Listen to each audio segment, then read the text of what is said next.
Hello and welcome to an album a day, day 116, going through my vinyl collection one album at a time or so. Today we have an album that I'm pretty sure, apart from albums I owned as a kid, like the Muppets and the Star Wars soundtrack with the dialogue and the music in it and that sort of thing, this is the first album since I got into really consciously focusing on listening to music in that I got. I'm not sure if I bought it, if my brother and I bought it together, or how it ended up coming into play, but I'm pretty sure it was the first one that I bought. We're talking, of course, about the 1981 release from Journey, Escape. Randy, I know that you're a big fan of this one. You and I covered it on the Haskincast podcast. What a great album. This is an original 1981 copy. This is the Terre Haute pressing from Columbia. It doesn't really show off the Columbia logo or not. Instead, it has this really cool sticker that I've always liked. I really like it when they tie it into the album cover and the theme and all that, instead of it just being here's the record label. Although there is a certain amount of connection and nostalgia, I think, that goes with that too. But front of it looks really good. The back of it, there's some marking that's actually on the plastic sleeve and not the record itself, because if you were selling albums in a store and did that, no one would buy them. Barcode, song list, all that good stuff. But I love the color scheme of this. It's really interesting, and I don't know who the artist was, but I think they did a really good job with this one. Heading towards some kind of Disco Saturn, which is neat. There was a video game from Journey that was somewhat based on this concept as well. I liked also the way that they wrote Escape using the 4. That was pretty inventive back in the day. Nowadays, I think it would be kind of cheesy if you did that. Don't know if there's a gatefold or if there's a... Oh, yeah, there is. Yay. Exciting. I know my original one had it.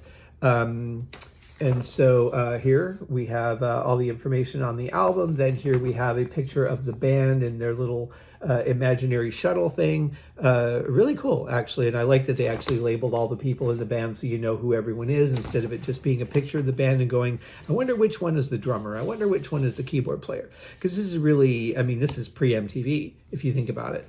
So I remember, of course, lots of stuff on MTV from them. They were played very, very heavily in the rotation.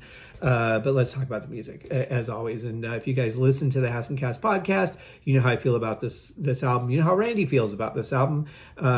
We open up with Don't Stop Believin'. Killer anthem.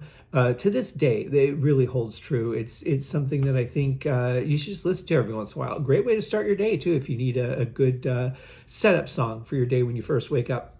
Stone in Love, amazing. One of my favorite Steve Perry vocal songs. Some great work from Neil Schon on guitar in that one too. Who's Crying Now? Just another this whole album is fantastic, really. But again, the way Steve Perry harmonizes himself, I love his vocal sound. Keep on Running. If there was a skippable track, it might be either Keep on Running or Still They Ride.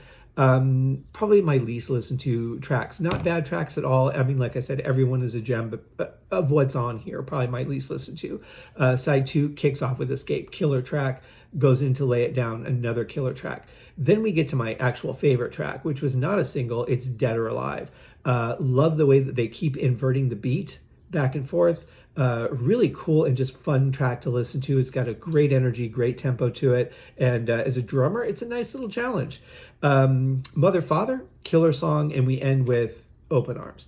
You could argue that Open Arms should be earlier on the album, that you wouldn't end with a big emotional ballad sort of song. It's kind of bold. There aren't a lot of albums, probably none others that I can think of off the top of my head, that do that. Usually you end on some kind of powerful note so that you get people excited about it and want to go back to the beginning or maybe listen to another song from the band.